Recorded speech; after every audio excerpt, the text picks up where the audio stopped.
Nous lisons une fois de plus dans le livre de Jérémie, chapitre 27, du verset 34 au verset 35. Nous lisons au nom de notre Seigneur Jésus-Christ. Gémissez, pasteur, et criez, roulez-vous dans la cendre, conducteur de troupeaux, car les jours sont venus où vous allez être égorgés.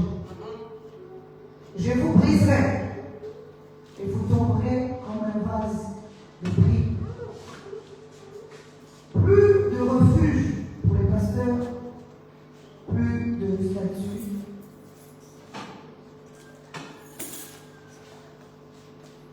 Plus de salut pour les conducteurs de troupeaux. Amen. Est-ce qu'on peut acclamer le Seigneur?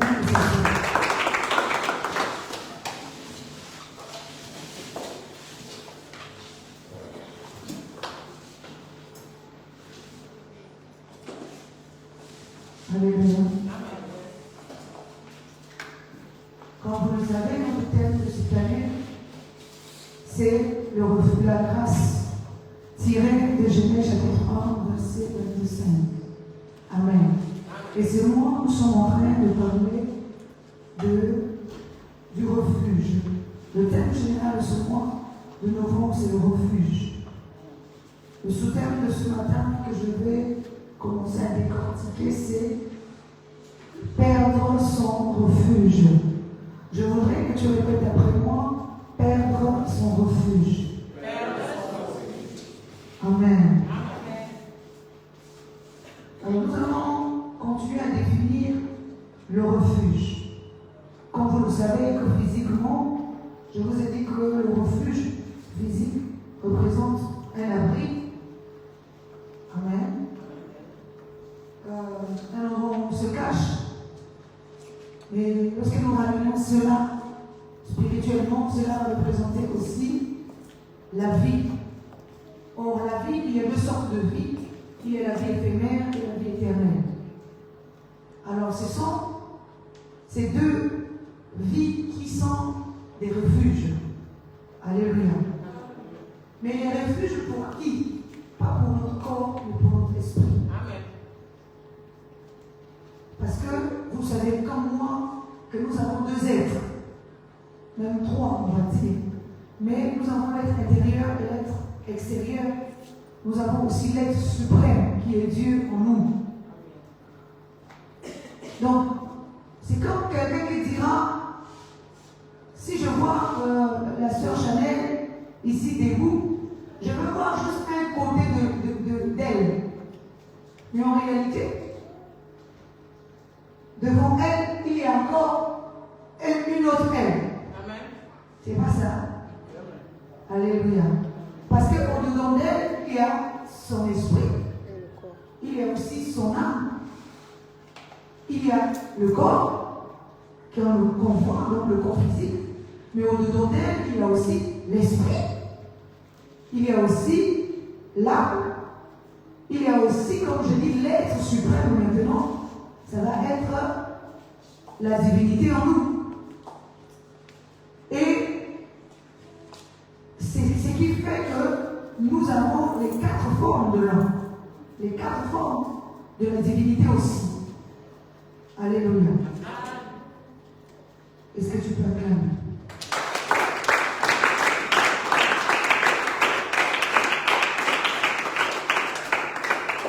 Or, en réalité, chaque dimension de l'homme aussi est une forme de vie. Chaque dimension de l'homme aussi est une forme de vie. Mais quand je parle de la vie, c'est aussi un enseignement, c'est aussi une compréhension.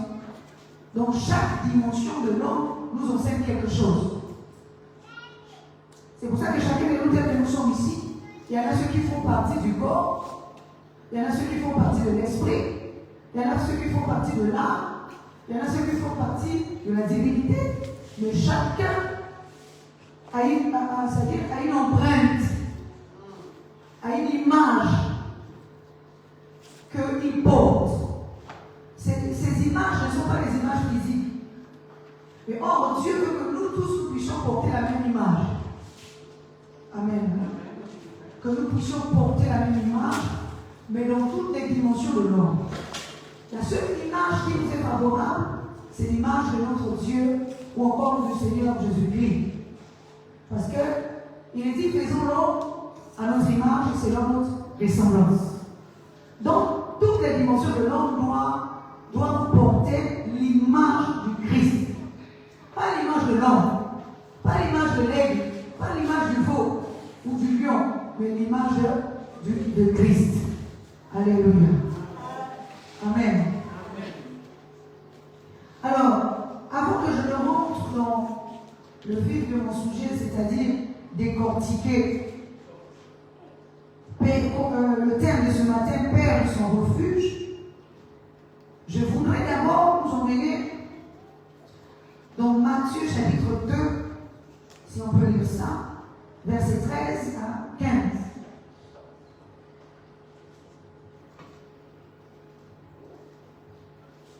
Matthieu chapitre 2.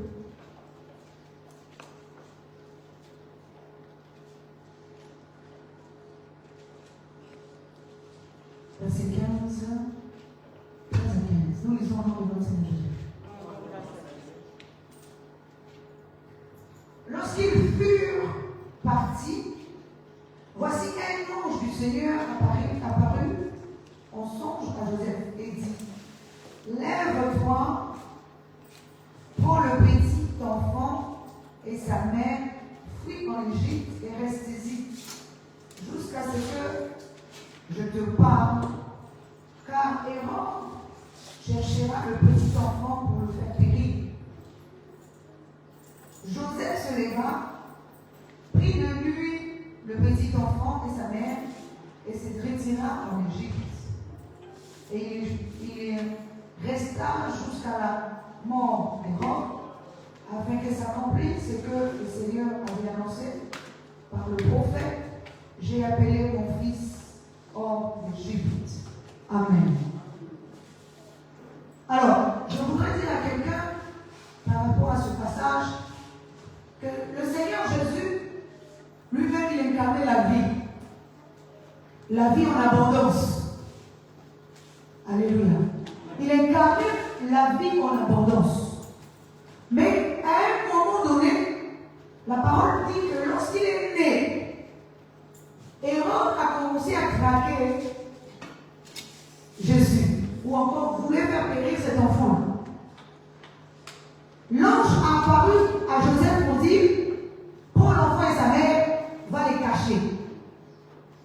Là, nous allons dire que l'Égypte devient une ville de refuge pour l'esprit qui est le Fils, pour la conscience qui est Marie, alléluia, et pour le corps qui est Joseph. Or, lorsque nous allons parler ici de Hérode représentait la nature. Parce qu'à partir du moment où nous naissons dans ce corps, même si le corps va nous préserver, mais il y a une nature qui est en nous qui nous réclame constamment. Pourquoi elle nous réclame? Mais dans le but de nous faire périr. Or, nous faire périr ici, ce n'est pas nous faire périr physiquement, mais nous faire rentrer dans l'ignorance. Parce que toute personne qui n'a pas de connaissance, de compréhension, est une personne morte. Alors, qu'est-ce qu'on fait à ce moment-là? On doit préserver notre esprit, notre conscience, notre corps, même s'il est éphémère, le temps que la nature la meurt, le temps que la nature la passe, le temps que une nouvelle nature naisse de nous.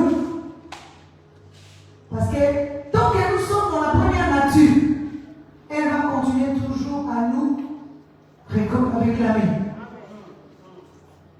Elle va continuer à nous réclamer.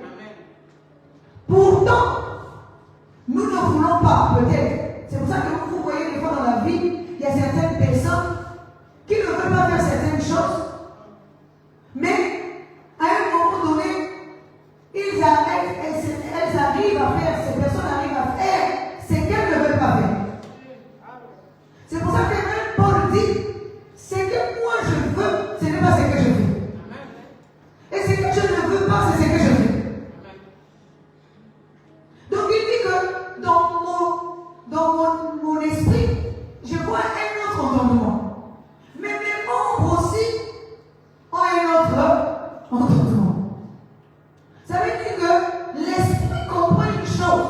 le corps ne comprend pas. C'est pour ça que nous voyons des fois dans la vie, une personne, on lui dit, je prends un exemple, n'allez pas par exemple coucher avec des hommes n'importe comment. C'est juste un exemple. Mais la personne va comprendre, c'est quand on est en train de lui dire. Dans son esprit, elle va se dire que c'est bien, c'est mauvais. Mais au moment, quand elle est face maintenant à cette épreuve, elle a du mal de non résister. Pourquoi? Parce que ce n'est plus son esprit qui contrôle, c'est maintenant la chair qui prend le dessus. Parce que l'esprit comprend, mais la chair a du mal à mettre ce que l'esprit a compris en pratique. D'où il est important que lorsque l'esprit comprend, que l'esprit éduque aussi son corps. Parce que nous ne pouvons pas vaincre en rôle dispersé. Ça veut dire quoi? Mon corps fait une chose à un autre entendement et mon esprit aussi à un autre entendement. Ça ne se fera pas. Il faut que vous ayez un même entendement. C'est pour ça qu'il dit que deux ne peuvent pas marcher ensemble sans se convenir. Il faut que toi et toi-même vous vous conveniez pour pouvoir faire votre marche. Sinon, ça va être une marche de désordre. Une marche que même toi-même tu ne contrôles pas. Amen. Donc là, nous voyons que même le Seigneur Jésus ne pouvant pas subir la pression de la nature terrestre, doit se cacher en Égypte. Or, l'Égypte devient maintenant la partie extérieure.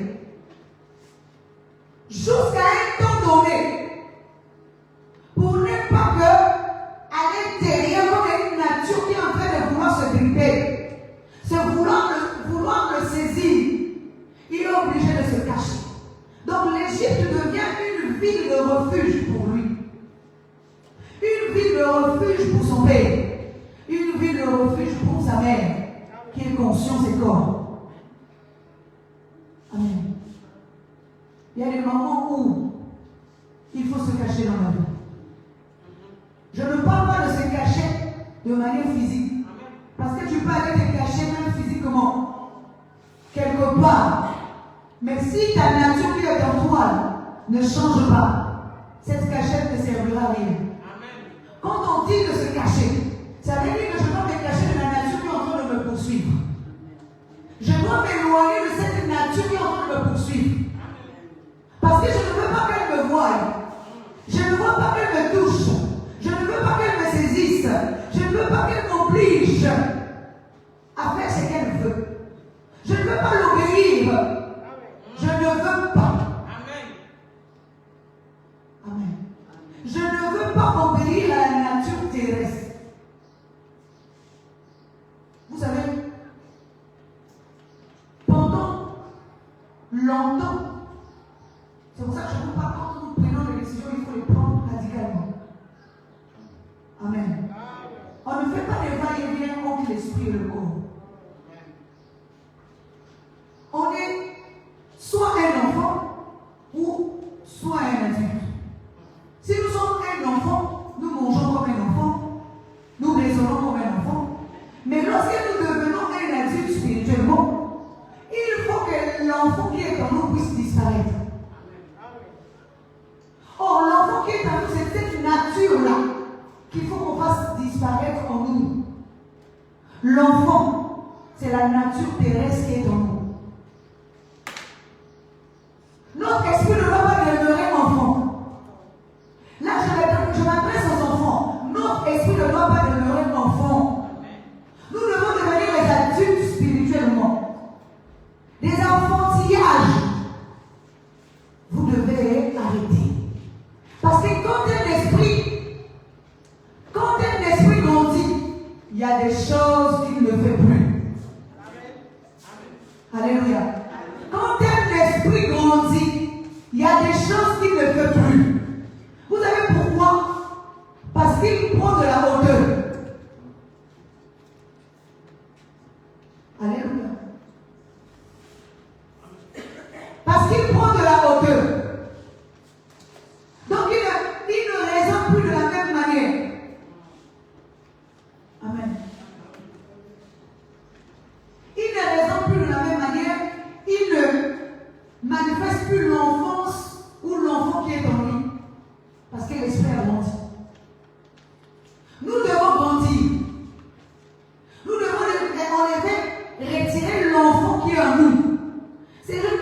adulte physique, hein, parce que physiquement, tu peux être adulte, avoir 40 ans, 50 ans, 20 ans, 30 ans, 100 ans. Ce n'est pas ton âge physique qui compte. Ce qui compte, c'est ta maturité spirituelle. Est-ce que ton esprit est encore enfant? Ou est-ce que ton esprit est en train de grandir? Est-ce que ton esprit est en train de comprendre? On peut être enfant physiquement, mais être grand spirituellement. On peut être adulte physiquement, mais être enfant spirituellement. Il a dit comment on reconnaîtra l'arbre par ses fruits. Alléluia. Donc si le Seigneur Jésus, Fils de Dieu, s'est dit que je veux fuir cette nature, vous savez pourquoi?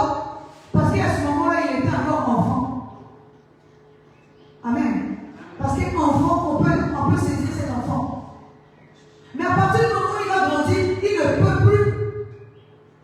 Il va affronter. Il va avancer. Là, il ne recule plus. Amen. Il ne recule plus, mais il doit avancer. Regardons David. David, prenons l'exemple. Si on prend l'exemple, on dit que David était un enfant. Mais en réalité, il était dans un corps d'enfant. Amen. Mais son esprit n'est pas un enfant.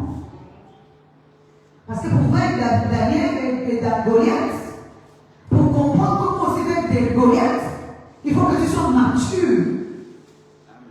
Il faut que tu sois mature spirituellement. Pour savoir qu'avec quelle arme je veux vaincre Goliath. Il faut savoir. Il faut être mature.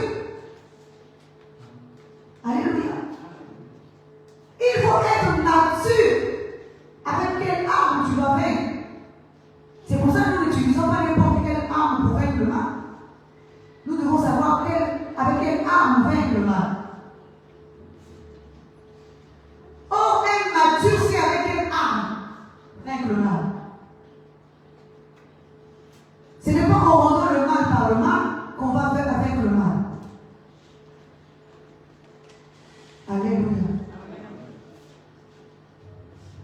Ce n'est pas en doutant qu'on va vaincre le mal. Ce n'est pas en ayant peur qu'on va vaincre le mal. Mais c'est en ayant l'assurance. Parce que le Christ qui est notre corps est un corps d'assurance. Parce que la pierre que David est parti ramasser, ce n'est pas n'importe quelle pierre. C'est une pierre de choix. Une pierre précieuse. En un seul coup, il peut vaincre l'adversaire.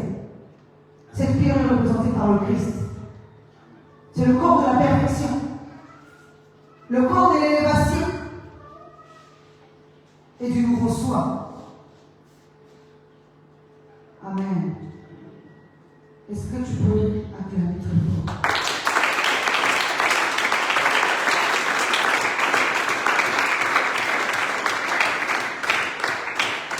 Il est dit, nous allons rentrer dans notre sous-thème de ce matin, perdre son refuge.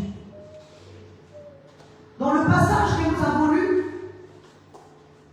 que je vais encore lire, il nous est dit, gémissez, pasteur, criez, roulez-vous dans la cendre, conducteur de troupeau. Car les jours sont venus où vous allez être égorgés. Je vous briserai, et vous tomberez comme un vase de prix. Plus de refuge pour les pasteurs, plus de salut pour les conducteurs de troupeaux. Amen. Je me suis posé la question, pourquoi une telle sentence? Alléluia, pour les conducteurs, pour les pasteurs. S'il n'y a pas de cause, il n'y a pas de réaction. C'est pas ça. Malédiction sans cause n'a pas d'effet. S'il y a un effet, c'est qu'il y avait une cause. Si Dieu prend des résolutions comme ça, c'est qu'il y a eu quelque chose. Il ne peut pas réprimander sans cause. Il ne peut pas donner une sanction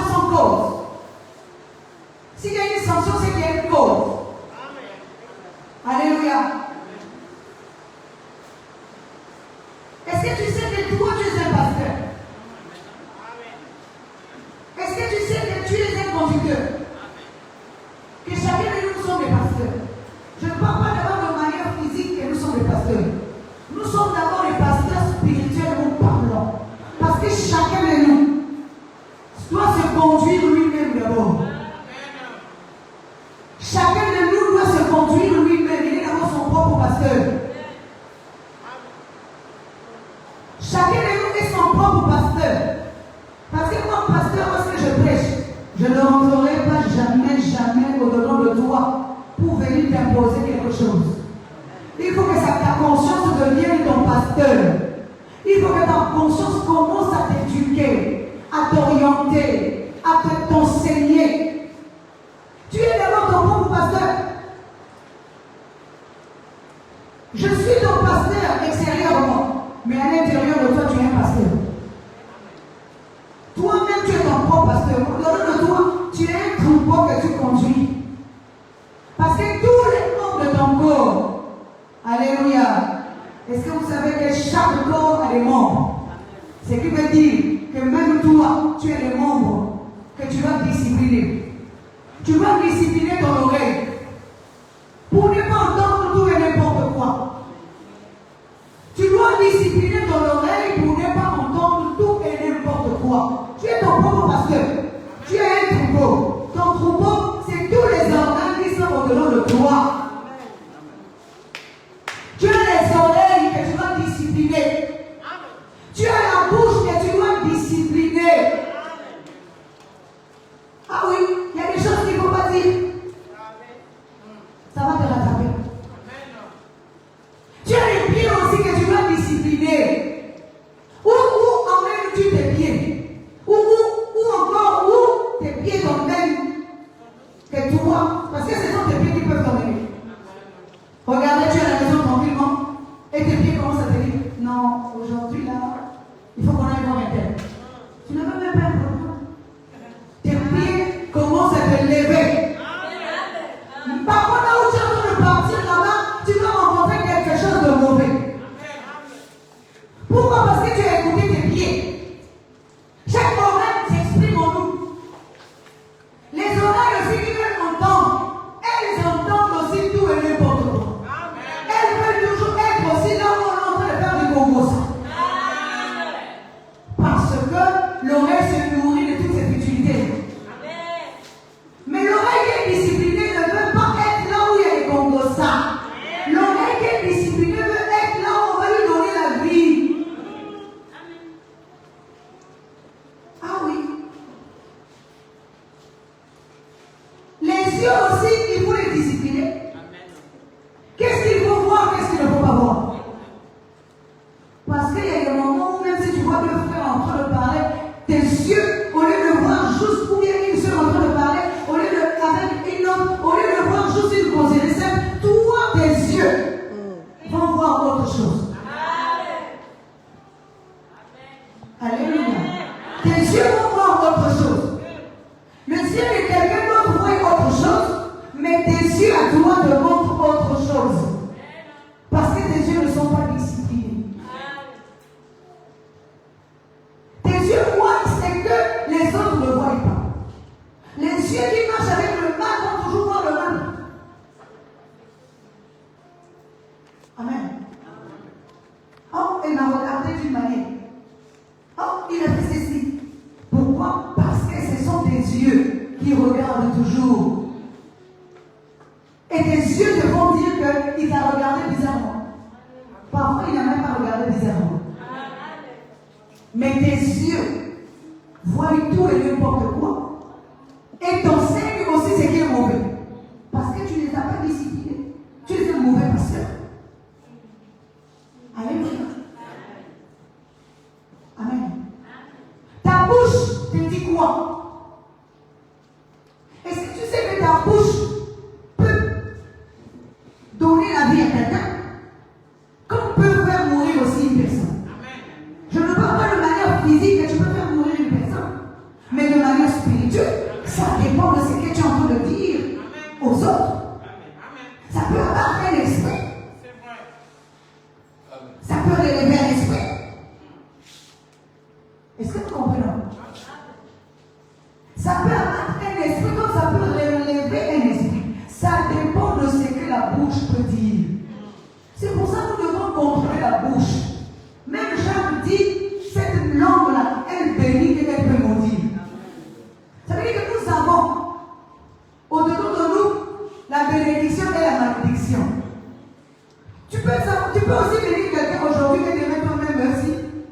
le maudire encore. Ça veut dire que l'œuvre que tu as faite, ou que tu as faite, va se détruire elle-même. Parce que chacun de nous, nous construisons une œuvre. Et c'est pour ça que Paul dit, l'œuvre de chacun sera manifeste au jour de la lumière. L'œuvre de chacun sera manifeste. Amen. Quelle est l'œuvre que nous sommes en train de faire? Parce que nous bâtissons un corps. Nous devons être des bons bergers pour contrôler tout ce qui est à nous, afin que nous ne soyons pas des eaux débordées, mais des eaux rassemblées. Amen. Qu'est-ce que tu aimes aussi? Tu faut faire. Parce que tu peux prendre ce qui est partout. Tu peux te dire que personne ne m'a vu. Amen. Mais ce n'est pas toi, ce sont tes mains qui te poussent à voler, qui te poussent à gifler. Ce sont tes mains pour frapper les autres. Mais les mains, il faut les contrôler. Comme tu contrôles tes pieds, comme tu contrôles ton corps. Parce que ton corps peut aussi te donner des envies qui ne sont pas importants pour toi.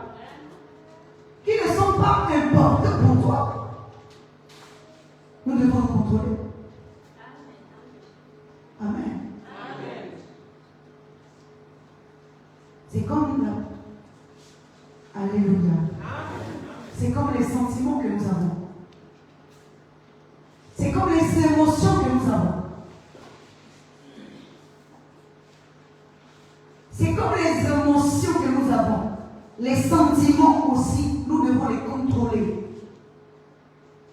Parce que tes sentiments peuvent te pousser même à la colère. Tu sais que la colère peut tuer quelqu'un. Tes émotions, tes pulsions peuvent te pousser. Parce que tu es un mauvais pasteur. Tu ne sais pas te contrôler. Tu ne sais pas contrôler tes émotions. Tu ne sais pas contrôler tes sentiments. Alléluia. Dieu dit dans cette parole, pasteur, gémissez. Alléluia. Pasteur, ce n'est pas ton corps physique qui est pasteur, mais c'est ton esprit. Si tu deviens mauvais, tu es un mauvais pasteur. Tu dois gémir. Parce que tu n'arrives pas à te contrôler. C'est toi qui fais périr ton propre corps. C'est toi le pasteur qui fait périr ton propre corps. Amen. J'aimerais vous donner quelques exemples de la Bible de ceux qui ont perdu ce qu'ils avaient de précieux. On leur a retiré ça. Parce qu'ils étaient... On leur a donné quelque chose, ils n'ont pas su préserver ce qu'ils ont. Tu as ce que tu as, c'est important. Amen. Vous savez, hier, il y a quelqu'un qui m'a dit quelque chose, qui m'a appelé un homme de Dieu par rapport à tout ce qui s'est passé là. Il m'a dit, pasteur, vraiment je voulais te féliciter par rapport à tout ce qui s'est passé. Mais je voudrais te dire aussi quelque chose. Bon, après, ça aussi c'est sa compréhension. C'est l'exemple en fait qui m'a pris, que je voudrais exposer ici, par rapport à là où il voulait m'emmener. Donc, en fait, pour m'expliquer que je ne dois pas me mettre avec un tel ensemble, donc ils m'ont mené à dire, tu sais que même parmi les pasteurs ici, nous tous nous sommes en train de dire, si je peux employer ce mot, c'est que toi tu es encore vierge. Amen. Ta réputation n'est pas souillée. Tout le monde t'aime. Mais le Lord peut te mettre avec un tel. Je me dis, mais si nous raisonnons aussi comme ça, nous n'allons pas aussi avancer. Nous sommes un corps. Alléluia. Nous sommes un corps. Oh non, moi si je suis même venu là, c'est à cause de toi. Sinon, je ne serais pas venu. Si seulement c'était un tel. Bon, vous voyez? Maintenant, là, en fait, ce que j'essaie de montrer dans cette histoire, c'est que ça dépend de ce que nous voyons. Or, lorsque nous sommes innocents dans notre esprit, nous ne voyons pas le mal partout. Nous savons que les autres ont des erreurs, personne n'est parfaite. Mais je ne peux pas fuir l'autre parce qu'il a des erreurs. Qui suis-je moi pour juger l'autre? Mais la personne qui m'a appelé voulait me prévenir qu'il ne faut pas que je me voie avec X. Parce que moi je suis encore vierge, je suis vraiment aimée de tous les pasteurs. Toi tu es encore vierge. Amen. Ta réputation n'est pas encore souillée. Donc il faut éviter parce que les gens vont commencer à te voir comme ça. Je lui dis bon, je te répondrai plus tard. Mais c'est que je te dis déjà, on ne peut pas fuir ou encore rejeter les parties honteuses de notre corps. Amen. Amen. Amen. On doit les préserver. Peut-être que toi, en parlant avec la personne au fur et à mesure, ou toi en marchant avec la personne, tu peux aussi éduquer la personne rien que par ton comportement. Des fois, tu n'es pas obligé de lui expliquer ou de lui dire, mais la manière dont tu te comportes, lui-même peut tirer les leçons. Mais si tu le fuis, si tu t'éloignes de lui, comment lui pourra-t-il changer? C'est comme si tu vois le juif qui est par terre et tu le passes. Alors qu'il a besoin d'aide. Amen. Que Dieu nous aide parce que c'est vrai que ce n'est pas évident. Donc je disais que mon exemple, si nous avons quelque chose de précieux, nous devons préserver ça. Ce n'est pas parce qu'on va te plébisciter que tu vas vouloir perdre ce que tu as déjà reçu. Est-ce que nous comprenons? Je vais prendre l'exemple de Adam. Adam, Dieu lui a donné quoi? De cultiver, un ordre de cultiver et de garder le jardin. Or, le jardin, c'est d'abord l'intérieur de toi et moi. Le jardin, c'est l'intérieur de toi et moi. Nous devons préserver ce jardin, donc veiller sur le jardin. Deux, nous devons cultiver le jardin. Or, le cultiver ici, tout ce que j'ai cité tout à l'heure, là, nous devons cultiver ça de manière à ce que ça produise des fruits. Mais les bons fruits, pas les mauvais fruits.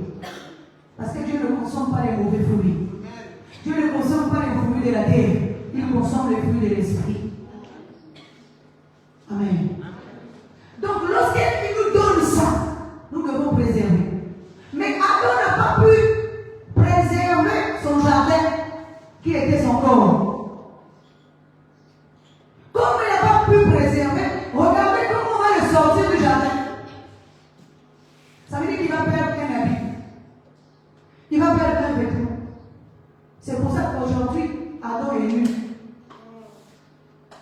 Dis Amen. Et c'est pour ça que dans l'Apocalypse,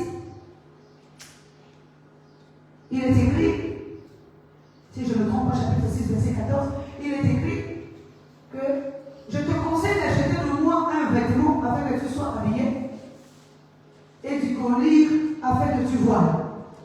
Ça veut dire que non seulement Adam est devenu nu, mais aveugle aussi. Donc il a un vêtement acheté et il a aussi un collier acheté pour voir. Parce qu'il ne peut pas retourner dans le jardin sans vêtements ni sans yeux. Il faut voir spirituellement et il faut être habillé spirituellement. Amen. Pour cela, nous devons conserver ce que nous avons. Je ne sais pas si vous connaissez vraiment la nécessité de ce que nous avons à l'intérieur de nous. Pour pouvoir préserver ça. Je ne sais pas si un jour vous allez comprendre comment je comprends ça. Je ne sais pas si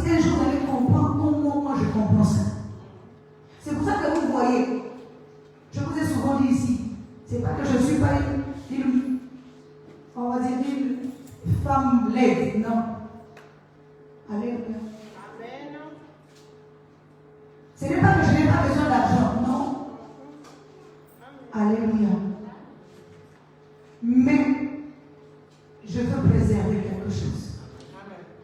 Ce que je veux préserver est plus important pour moi que tout le matériel terrestre, que tous les avions terrestres, que tous les vêtements terrestres, que toutes les maisons terrestres. Ça là, je veux préserver ça coûte que coûte. Parce que ça, c'est la vie spirituelle que mon esprit porte. Je ne veux pas perdre cette vie-là. Ça, jamais. Parce qu'il est dit que nous aspirons porter un vêtement céleste. Mais il faut qu'on nous trouve vêtus. Parce qu'on ne donnera pas un vêtement, on ne changera pas. Comme je l'ai dit, on ne peut pas donner un vêtement à celui qui est nu. On va donner un vêtement à celui qui est encore habillé. Même si son habillement là n'est qu'une ville de refuge, ça veut dire quoi? Un corps éphémère. Alléluia. Je ne sais pas si tu vois ça dans ton esprit. Je ne sais pas si tu es en train de voir ça dans ton esprit. Comment préserver ce que tu as de précieux? Amen. Excusez-moi.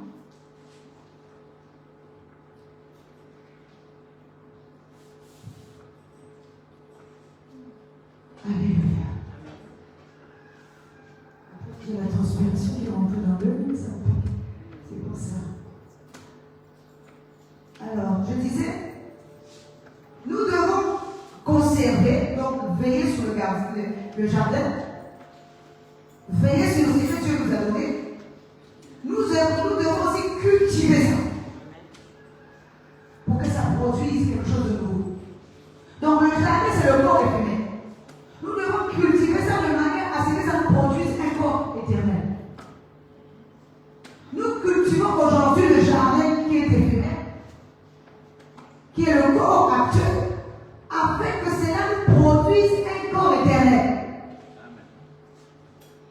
Nous ne cultivons pas pour rien, mais nous cultivons pour un but. Nous ne veillons pas sur le jardin pour rien, mais nous veillons sur le jardin pour un but.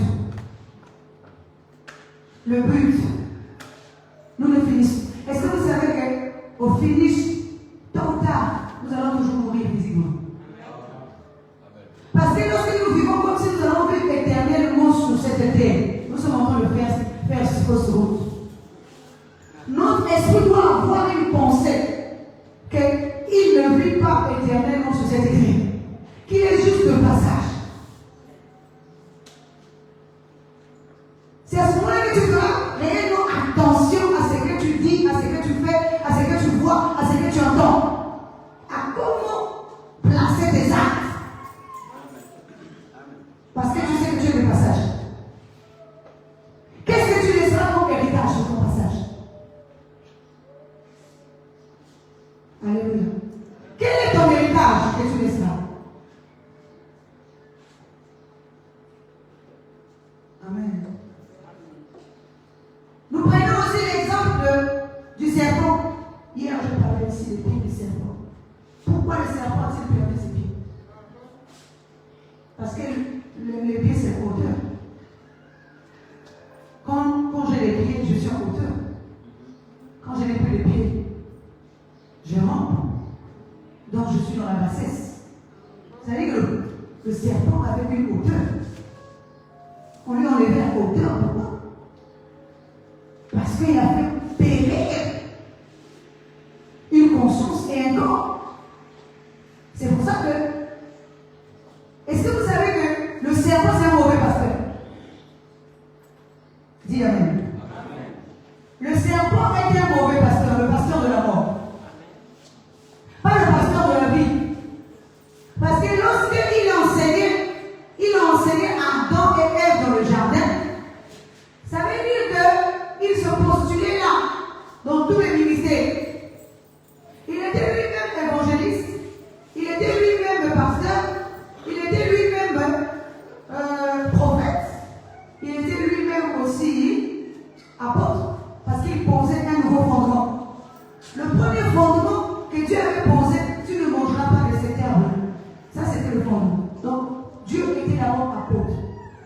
Il avait posé un fondement. Le serpent est venu pour changer le fondement. Il a posé un deuxième fondement.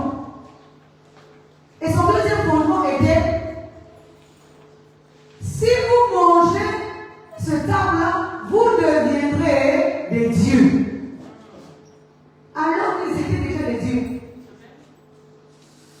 C'est comme s'ils venaient juste prendre ce qu'eux ils avaient de précieux pour leur donner ce qui était éphémère.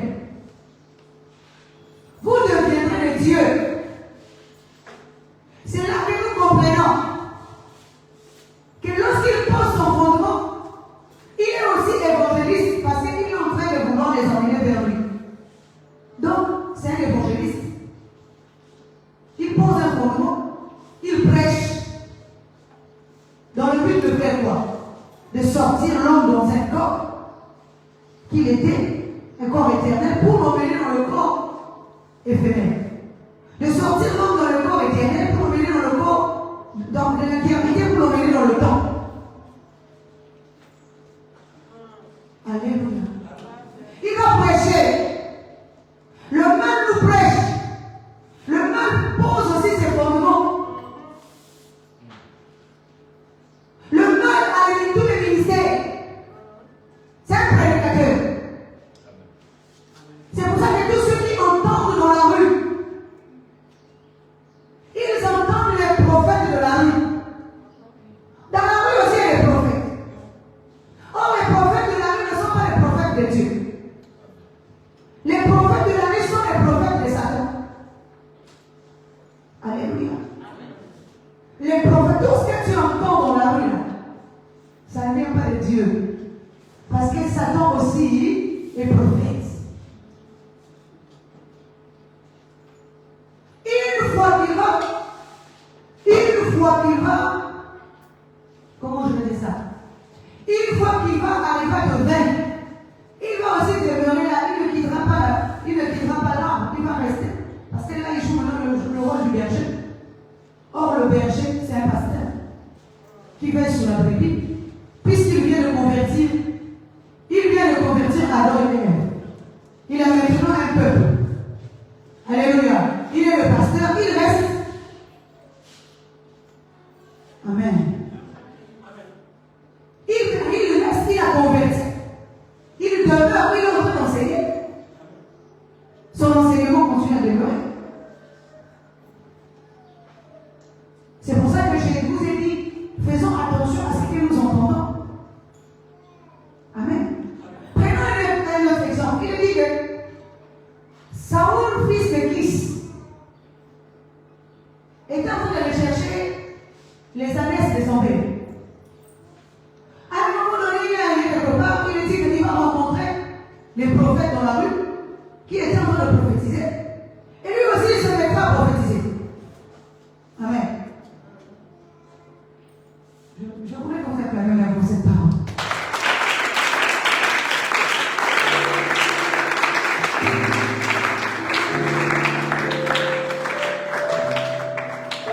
Alors il y a quelqu'un qui est là, qui demande, mais dit, qui sont-ils fils? Parce que les prophètes de la rue n'ont pas de père. Alléluia. Or, un père, c'est une source. Le père, c'est une source. Lorsque nous prophétisons dans la rue, c'est-à-dire nous disons tout et n'importe quoi. Pourquoi? Qui est notre père? Il a posé la question, qui sont-ils fils?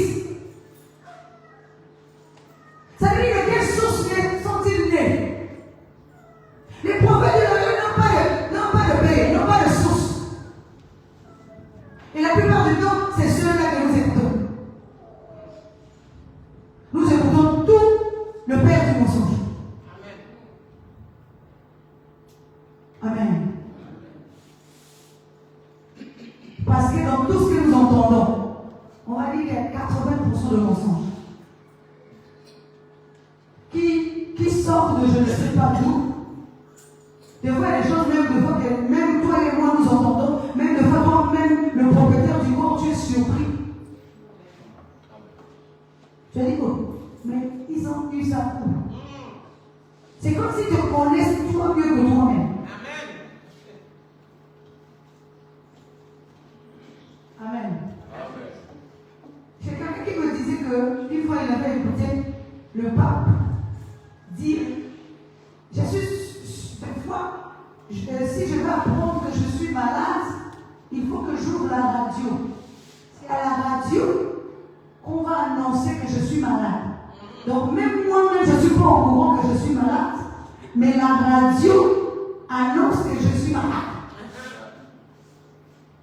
Est-ce que nous comprenons? Ça veut dire que lui, il est à la maison, il ne sait pas qu'il est malade. Mais quand il ouvre la radio est en train d'annoncer que le pape est malade. Il se demande même à quel moment il est malade. Est-ce que nous comprenons? Ça veut dire que l'esprit de mensonge existe et il règne. C'est un prophète. Tu n'as jamais vérifié. C'est pour ça qu'on doit toujours vérifier l'information. Vous savez, quand j'étais plus jeune, quand on venait me dire X là est dans la magie, X là est dans les bicocos. Moi aussi je croyais. Amen. Amen. Mais un jour, quand on a commencé à dire ça sur moi aussi, j'ai commencé maintenant à me poser des questions. J'ai dit, oh, peut-être que les autres aussi n'étaient pas aussi dans ces choses-là. Alléluia. Parce qu'elle est venue me dire, j'ai entendu, j'ai cru, donc le prophète de la a fait son travail, j'ai accepté. Amen. Maintenant, le jour où ça tombe sur toi, c'est le jour où tu comprendras qu'il y a des gens que tu as accusés dans la vie. Il y a des gens que tu as entendus seulement telle chose sont vérifiées. Eux aussi, ils ont vécu ce que tu es en train de vivre. Parce que la vie que tu vois là, alléluia, c'est seulement et moissonnant. Quand tu sèmes, tu moissonnes. Donc, ce que tu es en train de s'aimer aujourd'hui, tu critiques l'autre, un jour toi aussi, tu vas moissonner ce que tu as sémé. Parce qu'un jour aussi, toi aussi tu auras l'argent. Un jour toi aussi, tu seras béni. Tu sais pourquoi tu vas te bénir? Pour que tu vives la même chose que l'autre a vécu. Amen. Pour que tu vives ça. Que tu sens comment ça fait mal. Comment c'est douloureux. N'accusons pas pour accuser. Parce que tu ne peux pas savoir celui que tu es en train d'accuser, comment il vit les choses. Tu ne sais pas quelle souffrance tu es en train de faire dans la vie de cette personne-là. Quelle douleur. Parfois la personne ne dort pas toute une nuit. C'est quoi réfléchir à ce que tu lui as dit. Parfois la personne peut faire un mois à réfléchir sur ce que tu lui as dit. Ah oui, parce que moi-même je suis passé par là. Ah oui, je connais qu'est-ce que ça fait. Il y a des moments où je ne dormais pas. Je réfléchissais sur des choses qui étaient incroyables, qui me dépassaient. Des accusations qui n'ont ni tête ni queue. Des fois tu ne dors pas. Tu réfléchis. Tu essaies de comprendre. Ça sort d'où? Ça, c'est venu comment? Des fois c'est des fausses prophéties. Les prophètes de la rue. Alléluia. C'est pour ça que je vous ai toujours dit, ici là, je n'enseignerai jamais quelqu'un de haïr son frère, sa soeur, sa mère, son père, son oncle, sa tante. Jamais. Parce que je connais ce que ça fait. Alléluia. Et donc le serpent nous enseigne.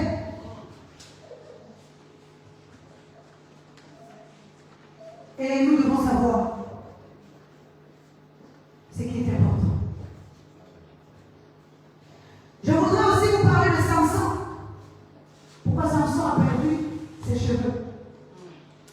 Vous savez, à un moment donné, tellement on se sent fort, on devient arrogant. Alléluia. C'est là que nous pouvons perdre ce que nous avons de précieux. Est-ce que vous comprenez?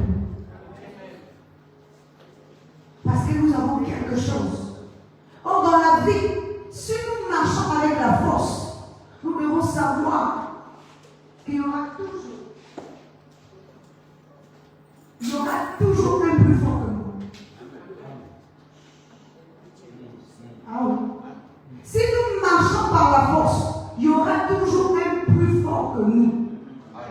Qu'on le veuille ou pas. Il y aura toujours un plus fort que nous. Même celui que tu prends pour un faible là, tu ne peux pas savoir comment il peut devenir fort plus que vous. Parce que Samson n'a même pas soupçonné que Dalila pouvait être plus forte que lui. Alléluia. Parce que la force de Dalila n'était pas dans ses muscles. Mais la force de Dalila était mentale. Parce qu'il y en a d'autres qui ont la force dans le corps, mais il y en a d'autres qui ont la force dans l'esprit. Alléluia. C'est pour ça que celui qui vient dans le corps avec la force, il finira toujours par porter. Mais celui qui vient avec la force mentale gagnera toujours. Alléluia. Il gagnera toujours parce qu'il vient avec une force mentale. Ce n'est pas la même force. Ce n'est pas une force pour soulever, mais une force pour supporter. Ah oui, il y a des choses qui t'arriveront dans la vie. Si tu n'as pas la force de supporter, tu ne pourras pas vaincre l'homme fort. Il y a des choses qui t'arriveront dans la vie. Si tu n'as pas la force de supporter, tu ne peux pas aussi vaincre l'homme fort. Alléluia. Parce que l'homme fort agit selon l'homme. Mais l'homme spirituel, mental, lui, il agit selon l'esprit. Amen. Pourquoi? Parce qu'à chaque fois que tu mettras un piège sur lui, il saura comment dévier ça. Jusqu'à ce qu'il arrivera à te tenter. Jusqu'à ce qu'il arrivera à te lier.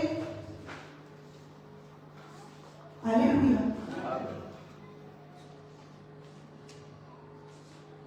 Amen. Vous savez,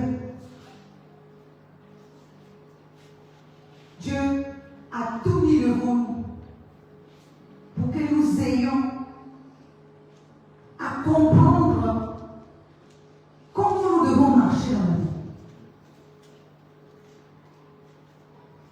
C'est ça qui fait que nous puissions perdre, c'est que nous avons le précieux. Vous vous rendez compte que Samson avait une chevelure. Cette chevelure faisait sa fierté, sa force, sa réputation, sa renommée. Amen. Mais parce qu'il a sous-estimé son ennemi. On ne sous-estime pas son ennemi. Parce qu'il a sous-estimé son ennemi. Attention, ne sous-estime pas ton ennemi. Si tu sous-estimes ton ennemi, tu vas perdre. Tu dois chercher toujours à vaincre par n'importe quel moyen. C'est pour ça qu'il est dit de veiller. Or, celui qui veille ne veille pas physiquement. Il veille à l'intérieur. Il veille toujours sous sa bouche. Il veille sur ses oreilles. Il veille sur ses yeux. Il veille sur ses pas. Il veille sur ses mains. Il veille sur son corps. Il veille sur tout. Il veille. Il veille. Donc, il y a des moments où il y a même une parole qui va sortir de ta bouche. Mais l'esprit te dit non, ne sors pas ça. Ça veut dire que ton pasteur qui est en dedans de toi veille sur toi. Oui. Vous voyez qu'il y a des moments où, des fois, moi, il y a des moments où une parole ne peut pas sortir de moi. Nous aussi, nous sommes des êtres humains. Mais qu'est-ce qui fait que ça ne sort pas? Parce qu'il y a un esprit au dedans de toi qui dit ça, là, ne sort pas ça. Amen. C'est vrai. C'est vrai. C'est ça. Amen. Parce que tu peux dire quelque chose. Tu ne sais pas. Combien de personnes ça peut frustrer? Même nous, en tant que pasteurs, nous nous mettons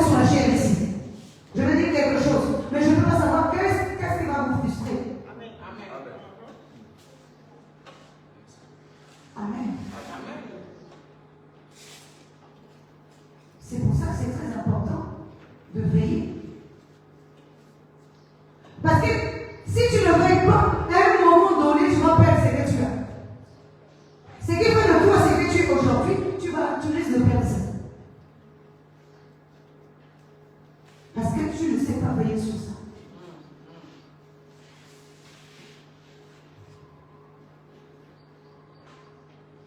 Amen.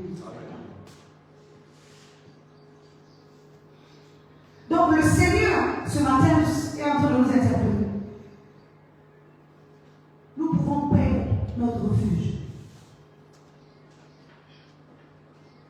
Regardez comment, dans ce passage, Dieu rappelle ça. Il dit un vase de prix. Un vase de prix. C'est le corps de prix. Le corps de valeur. Le corps éternel. Là, je suis en train de chuter parce que là, donc, on va juste lire la partie là. J'aime ici, pasteur, écriez. Roulez-vous dans la cendre, conducteur de troupeau, car les jours sont venus où vous allez être égorgés. Je vous briserai et vous tomberez comme un vase de prix. Tu te rends compte un vase de prix qui tombe? Un vase de prix. Ça veut dire qu'un vase de valeur. Ça veut dire qu'il est en train de dire qu'un vase de valeur ne tombe pas. Un vase de valeur ne chute pas. Mais toi, conducteur, quand tu ne fais pas les choses comme il faut, tu tomberas. Même malgré ta valeur. Malgré ce que tu peux avoir l'éternité là, tu tomberas. Parce que l'éternité te sera enlevée. Tu es un vase de valeur. Je ne m'adresse pas à toi extérieur, mais je m'adresse à toi qui est intérieur. Tu es un vase de valeur. Tu es un vase de prix. Tu es un vase de valeur. Et ce vase-là doit être conservé. Tu dois être conservé. Tu ne dois pas perdre ta valeur. Mais tu dois garder ta valeur. Parce que c'est le... Est-ce que vous savez que... Amen. Est-ce que vous savez que ce qui fait la valeur d'une chose, c'est le prix? C'est pas ça. Parce qu'on peut fabriquer un vêtement, le même modèle. Amen. Christian Dior prend le même modèle. Il met seulement son étiquette, Christian Dior. Christian Dior. Il met seulement son étiquette. Mon ami là changera de prix. Amen. Amen. Zara prend mon ami là, met son étiquette. Il y aura un autre prix. Parce que ce qui va faire le prix de mon habit, c'est pourtant le même habit, le même tissu. Ce qui va faire la différence, ça va être le prix. Ce qui donnera la valeur, c'est le nom que l'habit apporte. La marque. Soit nous sommes de l'homme et nous sommes sans valeur. Soit nous sommes de Dieu et nous avons de la valeur. Parce que l'étiquette que nous avons nous identifie et nous donne de la valeur. Préservons-nous pour avoir de la valeur. Lorsque nous faisons tout et n'importe quoi, nous perdons de la valeur. Mais lorsque nous nous préservons, nous avons du prix. Nous sommes un vase de prix. Alléluia. Que la parole de Dieu trouve.